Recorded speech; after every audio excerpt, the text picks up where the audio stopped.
Hello, my dear friends. Welcome to Backlogs Baba YouTube channel. Myself, Manoj Shyam Kumar.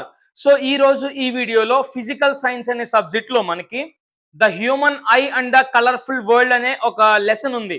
ఈ lesson లో మనకి 8 marks weightage ఉంటుంది. So ఇందులో రెండు బాగా ఇంపార్టెంట్ క్వశ్చన్స్ ఉంటాయి అన్నమాట. చాలా చాలా ఇంపార్టెంట్. ఒకటి మయోపియా, రెండవది హైపర్మెట్రోపియా. మాక్సిమం 90 to 95% ఈ రెండింటిలో ఒక క్వశ్చన్ FA1 లోని ప్రీ ఫైనల్ లోని SA1 లోని ప్రీ ఫైనల్ లోని గ్రాండ్ టెస్ట్ లోని అండ్ పబ్లిక్ ఎగ్జామినేషన్ లో కూడా రావడానికి హై ఛాన్సెస్ ఉన్నాయి. ఈ రెండు క్వశ్చన్లు ఒకవేళ మిస్ అయితే ఒక 4 డెఫినేషన్లు మనకి ఎస్ఐ క్వశ్చన్ అడగడానికి ఛాన్స్ ఉంది, బట్ తక్కువగా ఉంది chance. But maximum myopia hypermetropia అడగడానికి అవకాశం ఉంది. కాబట్టి రెండు క్వశ్చన్స్ లో ఒకటి పబ్లిక్ లో వస్తుందంటే మనం ఎంత శ్రద్ధ పెట్టి నేర్చుకోవాలి. ఒక్క మిస్టేక్ కూడా మనం దొరకకుండా చాలా జాగ్రత్తగా ఒళ్ళు దగ్గర పెట్టుకుని బట్టి పట్టేయకుండా నీట్ గా నేర్చుకోవాలి. ఓకేనా? సో అలాంటి ఆలస్యంలో నుంచి మయోపియా అనే కాన్సెప్ట్ ఈ రోజు మనం నేర్చుకోబోతున్నాం. నీట్ గా డయాగ్రామెటిక్ గా చాలా క్లీన్ అండ్ గ్రీన్ గా. సో మయోపియా అంటే ఏంటి, సో మయోపియాని ఇంకేమని పిలుస్తారు, అసలు మయోపియా రావడానికి గల కారణాలు ఏంటి, ఒకవేళ మయోపియా వస్తే దాన్ని ఏమన్నా కరెక్ట్ చేసే అవకాశాలు ఉన్నాయా లేదా, ఒకవేళ అవకాశాలు ఉంటే ఏ లెన్స్ తో మనం కరెక్ట్ చేయొచ్చు అని చెప్పేసి ఇలాంటివన్నీ విషయాలు కూడా మనం జాగ్రత్తగా ఈ యొక్క వీడియోలో మనం డిస్కస్ చేద్దాం.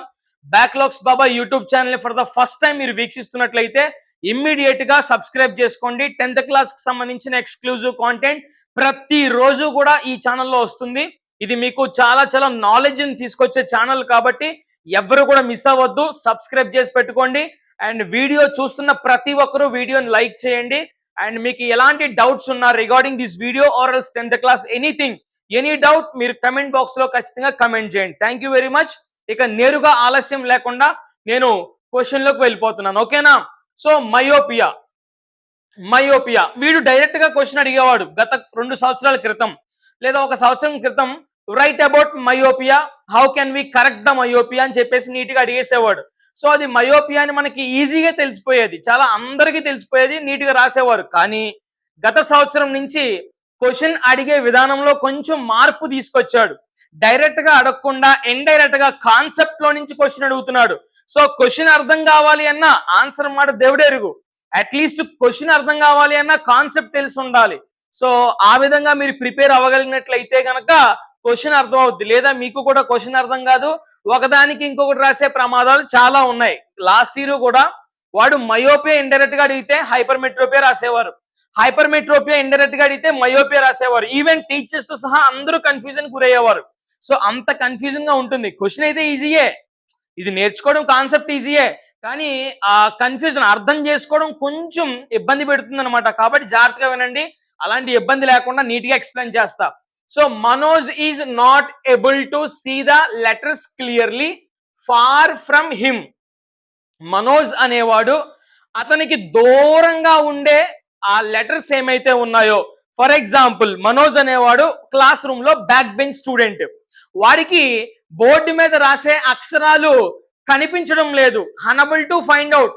సో ఇతను ఆ ఫైండ్ అవుట్ చేయలేకపోతున్నాడు ఆ లెటర్స్ ఏంటో. ఓకేనా? Identify the eye defect he has been suffering from. So అతను ఎలాంటి ఐ డిఫెక్ట్ తో బాధపడుతున్నాడో మీరు ఫైండ్ అవుట్ చేయండి అని అడుగుతున్నాడు. సో దూరంగా ఉండే వస్తువులు కనిపించడం లేదు, లేదా దూరంగా ఉండే లెటర్స్ కనిపించడం లేదు అంటే ఖచ్చితంగా దగ్గరగా ఉండేవి కనిపిస్తాయి కదా. అంటే అదేంటి అని మనం గుర్తించాలన్నమాట. నేను ఎక్స్ప్లెనేషన్ లో ఇంకా బాగా చెప్తా. సో వినండి. నెక్స్ట్ ఏం చేయమన్నాడు, how can you rectify it. ఒకవేళ అతనికి ఏ డిఫెక్ట్ ఉందో ఆ డిఫెక్ట్ ని ఎలా రెక్టిఫై చేయొచ్చు మనము అని చెప్పేసి ఇక్కడ మీరు ఎక్స్ప్లెయిన్ చేయండి అని అడుగుతున్నాడు. ఓకేనా? సో మీరు ఫర్ ద ఫస్ట్ టైం చూస్తున్నారు కాబట్టి క్వశ్చన్ ని ఖచ్చితంగా ఫైండ్ అవుట్ చేయలేరు. సో కొద్ది గొప్ప కాన్సెప్ట్ నేర్చుకుంటే కనుక అప్పుడు 100% ఫైండ్ అవుట్ చేస్తారు. ఓకేనా? సో ఒక్కసారి ఆ క్వశ్చన్ అలా పెట్టేసి ఒకసారి మయోపియా అంటే ఏంటో నేర్చుకుందాం ఫస్ట్. అప్పుడు మీకు ఆటోమేటిక్ గా నెక్స్ట్ టైం నుంచి క్వశ్చన్ మీరే ఫైండ్ అవుట్ చేసేస్తారు, ఇది మయోపియానా హైపర్మెట్రోపియానా అని చెప్పేసి. చూడండి, myopia is also known as near sightedness. Myopia అనే మనం ఏమని పిలుస్తామంట, నియర్ సైటెడ్నెస్. నియర్ సైటెడ్నెస్ అంటే దగ్గర వస్తువులు మాత్రమే చూడగలరు. దాన్నే నియర్ సైటెడ్నెస్. నియర్ అంటే దగ్గరగా ఉండే వస్తువులు చూడగలుగుతారు, దాన్నే నియర్ సైటెడ్నెస్. అంటే ఇప్పుడు మీకు ఒక అర్థం అవ్వాలి, మయోపియా అంటే దగ్గరగా ఉండే వస్తువులను చూడగలుగుతారు ఒకవేళ మయోపియా ఉండే వ్యక్తులు. ఇంకా ఎక్స్టెన్షన్ కి వెళ్దాం దీంట్లో. ఏ పర్సన్ విత్ మయోపియా, ఒకవేళ ఒక పర్సన్ మయోపియాతో ఉంటే can see nearby objects clearly but can't see distinct objects distinctively. ఏమంటున్నాడు ఇక్కడ, ఒకవేళ ఏ పర్సన్ అయినా మయోపియా అనే డిఫెక్ట్ తో బాధపడుతూ ఉంటే అతను తన దగ్గరగా ఉన్న వస్తువులు, తనకి నియర్ బైగా ఉన్న వస్తువులు చూడగలుగుతాడు కానీ అతనికి distinct far away from him, అతనికి దూరంగా ఉన్న వస్తువులు మాత్రం చూడలేడు. దగ్గరగా ఉండే వస్తువులు చూసి దూరంగా ఉండే వస్తువులను చూడలేకపోతే ఏ డిఫెక్ట్? మయోపియా. మళ్ళీ చెప్పండి, దగ్గరగా ఉండే వస్తువుల్ని చూడగలిగి దూరంగా ఉండే డిస్టింక్ట్ ఆబ్జెక్ట్స్ ని చూడలేకపోతే మయోపియా. దీనికి రివర్సే హైపర్మెట్రోపియా. ఒకసారి చెప్పేసేయండి, దగ్గరగా ఉండే వస్తువుల్ని చూడలేకపోయి దూరంగా ఉండే వస్తువుల్ని చూడగలిగితే అదేంటి? హైపర్మెట్రోపియా. హైపర్మెట్రోపియా గురించి కాసేపు పక్కన పెట్టేద్దాం, మనం కేవలం మయోపియా మీదే మన దృష్టి కేంద్రీకరిద్దాం ఇప్పుడు. ఓకేనా? చూడండి, ఇప్పుడు మయోపియా వచ్చిన వ్యక్తి దగ్గరగా ఉండే వస్తువుని చూడగలుగుతాడంట, దూరంగా ఉండే వస్తువుని చూడలేకపోతున్నాడంట. అందుకనే ఇక్కడ పైన మనోజ్ అనే వ్యక్తి దగ్గరగా ఉండే వస్తువుని చూస్తున్నాడు కానీ అతనికి దూరంగా ఎక్కడో బోర్డు మీద ఉన్న అక్షరాలు ఫైండ్ అవుట్ చేయలేకపోతున్నాడు, దూరంగా ఉండే అక్షరాలు ఫైండ్ అవుట్ చేయలేకపోతున్నాడు. అందుకనే అతను మయోపియాతో బాధపడుతున్నాడు, మనం గుర్తించాలి. సో ఇక్కడ నెక్స్ట్ చూద్దాం పాయింట్ మయోపియాలోనే. A person with this defect has the far point nearer than infinity. Nearer than infinity, ఈ ఒక్క పాయింట్ కొంచెం జాగ్రత్తగా అర్థం చేసుకోవాలి. A person with this defect, ఎవరైతే ఈ మయోపియాతో బాధపడుతున్నారో ద ఫార్ పాయింట్. ఎందుకు ఫార్ పాయింట్ అంటే ఏంటి? ఫార్ పాయింట్ అంటే ఏంటో మనం తెలుసుకోవాలి. ఒక వ్యక్తి ఎంత వరకు చూడగలుగుతున్నాడో, ఎంత మేర చూడగలుగుతున్నాడో, సో ఆ కంటి నుండి ఎంత మేర చూడగలుగుతున్నాడో ఆ చూడగలిగే ఒక పాయింట్ ఉంటుంది కదా, ఆ పాయింట్ నే ఫార్ పాయింట్ అని చెప్తాం. ఉదాహరణకి ఇప్పుడు నేనున్నాను ఇక్కడ, సో ఇక్కడ మార్కర్ ఉంది, సో ఈ మార్కర్ అనేది నాకు ఫార్ పాయింట్. నేను ఈ మార్కర్ వరకే నేను చూడగలుగుతాను, ఈ మార్కర్ నేను ఇంతకు మించి వెనక్కి పెట్టాను అనుకో నేను చూడలేను. సో నేను ఎక్కడి వరకే చూడగలుగుతాను, సో నేను ఎక్కడి వరకు చూడగలుగుతాను కాబట్టి నా ఫార్ పాయింట్ ఏంటి? ఈ మార్కర్ ఉన్న ప్లేస్. అర్థమైందా? అంటే ఒక మనిషి క్లియర్ గా ఎక్కడ వరకు చూడగలుగుతున్నాడో ఆ చూడగలిగే ఒక పాయింటే ఫార్ పాయింట్. అర్థమైందా? మీకు అర్థం కాలేదా? చూడండి, ఇక్కడ ఆ ఫార్ పాయింట్ అనేది ఎలా ఉంటుందంట? Nearer than infinity. For example, myopia అనే డిఫెక్ట్ లేని వ్యక్తి ఉన్నాడు అనుకోండి, నార్మల్ ఐ ఉందనుకోండి, ఆ నార్మల్ ఐ అనే వ్యక్తి ఎంత దూరం చూడగలుగుతాడు? ఇన్ఫినిటీ వరకు చూడగలుగుతాడు. అంటే నార్మల్ ఐ యొక్క ఫార్ పాయింట్ ఎంత? ఇన్ఫినిటీ. ఎందుకంటే ఎంత దూరమైనా కూడా చూడగలుగుతాడు నార్మల్ ఐ ఉండే వ్యక్తి. బట్ ఇక్కడ డిఫెక్ట్ ఉంది, మయోపియా అనే డిఫెక్ట్ ఉంది. మయోపియా అనే డిఫెక్ట్ ఉన్న వ్యక్తికి ఫార్ పాయింట్ అంట ఇన్ఫినిటీ కంటే ముందు ఉంటుందంట. అంతే కదా, మరి వాడు ఇన్ఫినిటీ వరకు చూడలేదు కాబట్టే ఆడు ఈ డిఫెక్ట్ తో బాధపడుతున్నాడు. ఇక్కడ అదే పాయింట్ చెప్తున్నాడు. A person with this defect has the far point nearer than infinity. Infinity ఇది అనుకోండి, ఆ ఇన్ఫినిటీకి కొంచెం దగ్గరలో ఉంటుందన్నమాట ఆ ఫార్ పాయింట్. మీ అందరికీ అర్థమైందని అనుకుంటున్నాను నేను. ఓకేనా? ఇంకా క్లియర్ గా చెప్పాలి అంటే, ఈ బోర్డు చివర ఫర్ ఎగ్జాంపుల్ ఇక్కడ రెడ్ మార్క్ వేశాను, ఇది ఇన్ఫినిటీ పాయింట్ అనుకోండి. సో నార్మల్ ఐ అనుకోండి, అది నేను ఎక్కడి వరకు చూడగలుగుతాను? ఇన్ఫినిటీ వరకు కూడా చూడగలుగుతాను. ఇన్ కేస్ నేను ఒకవేళ డిఫెక్ట్ మయోపియా డిఫెక్ట్ తో బాధపడుతున్నాను అనుకోండి, ఇప్పుడు నా కన్ను ఎక్కడ వరకు చూడగలుగుతుందా? ఇన్ఫినిటీ వరకు చూడగలుగుతుందా? నో. నా ఫార్ పాయింట్ ఇన్ఫినిటీ యొక్క ముందు ఉంటుంది. అది ఎక్కడ ఉండొచ్చు, ఎక్కడ ఉండొచ్చు, ఎక్కడ ఉండొచ్చు, ఎక్కడ ఉండొచ్చు, ఎక్కడైనా ఉండొచ్చు. అది నా పవర్ ని బేస్ అయి ఉంటుంది.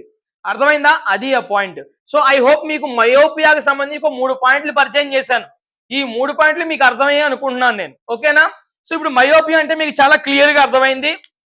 దగ్గరగా ఉండే వస్తువులు చూడగలుగుతాడు మయోపియా ఉండే వ్యక్తి, దూరంగా ఉండే వస్తువుల్ని చూడలేడు. ఓకే, క్లియర్ ఇది. అండ్ మయోపియా యొక్క ఫార్ పాయింట్ ఇన్ఫినిటీ కంటే ముందు ఉంటుంది. ఇక్కడ వరకు క్లియర్. ఓకేనా? Next, causes of myopia. అసలు మయోపియా అనేది రావడానికి గల కారణాలు ఏంటి మాస్టరు? అసలు మయోపియా అనేది ఎందుకు వస్తుంది, ఎందుకు వచ్చే అవకాశాలు ఉన్నాయంటే, ఫస్ట్ పాయింట్ జాగ్రత్తగా చూడండి. This defect May arise due to, ఎందుకు అరైజ్ అవ్వచ్చు ఈ defect? Excessive curvature of the I. I అనేది ఎక్సెసివ్ కర్వేచర్ అంటే బాగా వంపుని కలిగి ఉంది. కర్వేచర్ అంటే ఏంటమ్మా? వంపు. ఓకేనా? సో అది బాగా కర్వేచర్ అయ్యి ఉంది అనుకోండి, ఎక్సెసివ్ కర్వేచర్ అంటే ఒక కర్వేచర్ లోనే ఉంటుంది ఐ అనేది, బట్ ఎక్సెసివ్ కర్వేచర్, ఆ ఐ అనేది ఎక్కువ వంపు తిరిగింది అనుకోండి, అలాంటి సందర్భాల్లో ఆ లెన్స్ ఎక్స్టెండ్ అయిపోయి ఎక్సెసివ్ గా అయిపోయి మనకి మయోపియా వచ్చే అవకాశాలు ఉన్నాయి. అదొకటేనా కేస్? ఇంకో కేసు ఉంది. ఇంకెప్పుడు వస్తాయి sir? Elongation of the eyeball. మన కంట్లో ఐబాల్ ఉంటుంది కదా, కనుగుడ్డు, అది పెద్దది అయినప్పుడు, ఎప్పుడైనా పెద్దది అయినప్పుడు అప్పుడు కూడా మయోపియా అనే డిఫెక్ట్ మనకు రావడానికి అవకాశాలు ఉన్నాయి.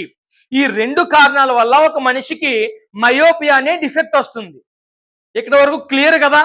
మయోపియా అంటే ఏంటో నీట్ గా చెప్పాను నేను. మయోపియా రావడానికి గల కారణాలు ఏంటో చెప్పాను. ఉదాహరణకి ఈ diagram far point of the myopic eye. ఒకవేళ మయోపిక్ ఐ ఉన్న వ్యక్తికి ఫార్ పాయింట్ ఎలా ఉంటుంది చూడండి ఒకసారి. ఇక్కడ ఓ అనేది ఫార్ పాయింట్ నాన్న. ఓ అనేది ఫార్ పాయింట్. ఎవరి యొక్క ఫార్ పాయింట్? మయోపియా ఉన్న వ్యక్తి యొక్క ఫార్ పాయింట్. సో ఈ ఫార్ పాయింట్ దగ్గర నుంచి ఇమేజ్ యొక్క రేస్ వెళ్తున్నాయి, వెళ్ళి ఐ లెన్స్ కి వెళ్తున్నాయి. ఐ లెన్స్ కి చేరి అవన్నీ కూడా ఎక్కడ కాన్వర్జ్ అవుతున్నాయి? రెటీనా మీద పడుతున్నాయి. అవన్నీ కూడా ఎక్కడ పడుతున్నాయి? ఇగో ఈ పాయింట్ మనం రెటీనా అంటాం. గుర్తుపెట్టుకోండి, మనం ఏమి చూస్తున్నా కూడా, ఫర్ ఎగ్జాంపుల్ మీరు అందరూ నా వీడియో చూస్తున్నారు, నేను ఒక మనిషిని కనబడుతున్నాడు, నా వెనకాల బోర్డు కనబడుతుంది, అందుకే అక్షరాలు మీకు కనబడుతున్నాయి అంటే, ఇప్పుడు నా రేసు మీ కంట్లోనికి పోయి మీ కంటి వెనుకున్నటువంటి రెటీనా అనే ఒక భాగంపై పడడం బట్టి అప్పుడు నేను ఓహో ఈయన మనోజ్ సార్, ఆయన వెనకాల బోర్డు ఉంది, ఆయన రెడ్ పెన్ తో మార్క్ చేస్తున్నాడు అనే విషయాలన్నీ కూడా మీకు కంటపడుతున్నాయి. సో ఇప్పుడు ఇమేజ్ అనేది ఎక్కడ ఫామ్ అవుద్ది? మన కంటిలో రెటీనా అనే ఒక భాగంలో, మా కంటి వెనక భాగంలో ఉండే రెటీనా అనే ఒక భాగంలో మనకి ఈ ఇమేజ్ అనేది ఫామ్ అవుద్ది. అదే ఇగో ఈ రెటీనా. సో ఒకవేళ ఫార్ పాయింట్ నుంచి కనుక రేసు వెళ్తే ఇమేజ్ ఎగ్జాక్ట్ గా ఎక్కడ ఫామ్ అవుద్ది? రెటీనా దగ్గర ఫామ్ అవుద్ది. ఒకవేళ ఇమేజ్ అనేది ఫార్ పాయింట్ కంటే ఇంకా వెనక్కి, ఫర్ ఎగ్జాంపుల్ ఇది ఫార్ పాయింట్. సో ఒకవేళ నేను ఆబ్జెక్ట్ ఇక్కడ పెట్టాను అనుకోండి, వాడు ఎక్కడ వరకు మాత్రమే పర్ఫెక్ట్ గా చూడగలుగుతాడు. ఒకవేళ ఆబ్జెక్ట్ ఇక్కడ ఉందంటే ఖచ్చితంగా పర్ఫెక్ట్ గా చూడలేడు. ఒకవేళ ఫార్ పాయింట్ కంటే బియాండ్ గా ఈ ఇమేజ్ ఉందంటే గనక, ఆబ్జెక్ట్ ఉందంటే గనక, అప్పుడు ఇమేజ్ అనేది రెటీనాపై పడదు. రెటీనాపై పడింది అంటే ఎగ్జాక్ట్ క్లియర్ పిక్చర్ కనిపిస్తుంది. వాడు ఫార్ పాయింట్ దగ్గర నుంచి చూస్తేనే కనబడుతుంది ఇమేజ్ రెటీనాపై. ఒకవేళ ఫార్ పాయింట్ బియాండ్ దాటేస్తే ఇమేజ్ ఎందుకు రెటీనా వరకు వెళ్తుంది? ఫార్ పాయింట్ వరకు లేకపోతే కనుక, అంటే ఫార్ పాయింట్ నుంచి కాకుండా ఫార్ పాయింట్ బియాండ్ ఒక ఆబ్జెక్ట్ ఉంటే కనుక ఆ యొక్క రేస్ అనేవి ప్యారలల్ రేస్ లో పోయి ఈ రెటీనా మీద కాకుండా రెటీనా కంటే ముందే అవి కాన్వర్జ్ అవుతాయి. ఒకసారి మయోపిక్ ఐని మనం గమనిద్దాం. ఓకేనా? నేను ఓ అంటే ఏం చెప్పాను? ఫార్ పాయింట్ అని చెప్పాను. యాక్చువల్ గా ఇక్కడ ఓ ఉంది కదా, ఇది ఫార్ పాయింట్. కానీ ఇమేజ్ యొక్క రేస్ ఎక్కడి నుంచి వెళ్తున్నాయి? ఇప్పుడు ఇదిగో ఆల్రెడీ ఇక్కడ ఫార్ పాయింట్ ఉంది. ఫార్ పాయింట్ బియాండ్ వచ్చేసింది ఇక్కడ ఇమేజ్, అక్కడ ఆబ్జెక్ట్. ఎక్కడి నుంచి రేస్ వెళ్తున్నాయి. ఎక్కడి నుంచి రేస్ వెళ్ళినప్పుడు ఆ వ్యక్తికి కనబడుతుందా? అతను ఎక్కడ వరకే చూడగలుగుతాడు? ఓ అనే పాయింట్ వరకే చూడగలుగుతాడు. అతను ఫార్ పాయింట్ ఇంతే. సో ఇక్కడ ఆబ్జెక్ట్ మాత్రం బియాండ్ ఫార్ పాయింట్ ఉన్నప్పుడు ఇమేజ్ యొక్క రేసు ప్యారలల్ రేస్ లో వెళ్ళిపోయి ఈ లెన్స్ ని ఎప్పుడైతే చేరతాయో అవన్నీ కూడా కాన్వర్జ్ అయిపోతాయి. ఎక్కడే కాన్వర్జ్ అయిపోయి యాక్చువల్లీ ఇమేజ్ ఫామ్ అవ్వాలంటే రెటీనా వరకు పోవాలి, కానీ రెటీనా కంటే ముందే అవన్నీ కూడా కాన్వర్జ్ అయిపోయి ఇమేజ్ ఎక్కడ ఫామ్ అయింది? రెటీనా ముందు ఫామ్ అయింది. అంటే ఇప్పుడు క్లియర్ గా వ్యక్తి చూడగలుగుతాడా ఇమేజ్ ని? యాక్చువల్ గా ఇమేజ్ ఫామ్ అవ్వాలి అంటే రెటీనా మీద పడాలి ఇవన్నీ కూడా వచ్చి రేస్. బట్ రెటీనా కంటే ముందే అవన్నీ కాన్వర్జ్ అయిపోతున్నాయి. అంటే కాన్వర్జ్ అంటే కలిసిపోతున్నాయి. అప్పుడు ఇమేజ్ మసకగా బ్లర్ గా కనబడుతుంది అనమాట. సో అప్పుడు అలాంటి వ్యక్తికి ఏమున్నట్టు? మయోపియా ఉన్నట్టు. ఎందుకు అలా వచ్చింది? ఫార్ పాయింట్ ఓ ఎక్కడ ఉంది, కానీ ఆబ్జెక్ట్ రేస్ ఎక్కడి నుంచి వస్తున్నాయి? ఇదిగో దానికంటే బియాండ్ నుంచి వస్తున్నాయి. కాబట్టే రెటీనా మీద ఫామ్ అవ్వకుండా ఇమేజ్ ఇంకా ముందే ఫామ్ అయిపోయింది రెటీనా కంటే ముందే. కాబట్టి ఇప్పుడు ఇమేజ్ అనేది బ్లర్డ్ గా కనబడుతుంది. కాబట్టి ఇలాంటి వ్యక్తికి ఇప్పుడు మనం కరెక్ట్ చేయాలి. ఇప్పుడు ఈ రేసు రెటీనా కంటే ముందు కాకుండా రెటీనా మీద పడేలా చేయాలి మనం. దాన్నే కరెక్షన్ అంటాం. ఎలా కరెక్షన్ చేయాలి మయోపిక్ ఐని ఒకసారి జాగ్రత్తగా గమనిద్దాం చూడండి. Myopia can be corrected by using a concave lens. Myopia ఉన్న వ్యక్తికి మనం కరెక్ట్ చేయాలి. అంటే అతనికి కరెక్ట్ గా రెటీనా మీద ఇమేజ్ ఫామ్ అయ్యేలా చేయాలి. ఆ డిఫెక్ట్ నుంచి అతన్ని మనం తీసేయాలి. ఆ డిఫెక్ట్ పోయేలా చేయాలి. అంటే కనుక మనము వాడాల్సినటువంటి లెన్స్ ఏంటన్నా కాన్కేవ్ లెన్స్. గుర్తుపెట్టుకోండి, మీకు అప్పుడప్పుడు స్పెట్స్ పడతా ఉంటాయి కదా. ఒకవేళ నీకు మయోపియా ఉంటే ఏ స్పెట్స్ వేస్తారు, నీకు ఏ గ్లాస్ వేస్తారు, ఏ లెన్స్ వేస్తారు, కాన్కేవ్ లెన్స్ వేస్తారు. ఒకవేళ నీకు హైపర్ మెట్రోపియా ఉంటే కాన్వెక్స్ వేస్తారు. అర్థమైంది, అర్థం కాలేదా? సో ఇప్పుడు మయోపియా ఉండే వ్యక్తికి మనం ఆ డిఫెక్ట్ నుంచి కరెక్ట్ చేయాలి అంటే కనుక ఏ లెన్స్ ఉపయోగించాలి? కాన్కేవ్ లెన్స్ ఉపయోగించాలి. ఏ లెన్స్ ఉపయోగించాలమ్మా? కాన్కేవ్ లెన్స్ ఉపయోగించాలి.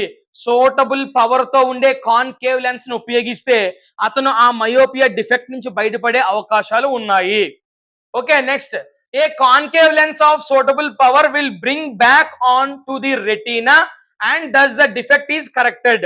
ఎప్పుడైతే ఈ కాన్కేవ్ లెన్స్ ని మనం పెడతామో, ఈ ఫార్ పాయింట్ కి అండ్ కంటికి మధ్యలో ఎప్పుడైతే మనము ఈ కాన్కేవ్ లెన్స్ ని పెడతామో అప్పుడు రేస్ అన్ని కూడా ఈవెన్ చూడండి ఒకసారి ఇక్కడ ఫార్ పాయింట్ కంటే దూరం నుంచి ఇమేజ్ వస్తున్నా కూడా ఎప్పుడైతే ఆ రేస్ అన్ని కూడా ప్యారలల్ గా వెళ్ళి ఆ కాన్కేవ్ లెన్స్ పై పడుతున్నాయో అప్పుడు ఆ కాన్కేవ్ లెన్స్ ఆ రేస్ అన్నిటినీ కూడా డైవర్జ్ చేస్తాయి.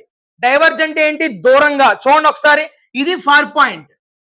ఇమేజ్ రేస్ ఇక్కడి నుంచి వస్తున్నాయి. అతనికి ఇక్కడి నుంచి వస్తేనే కనబడుతున్నాయి మంచిగా, రెటీనా మీద ఇమేజ్ ఫామ్ అవుద్ది.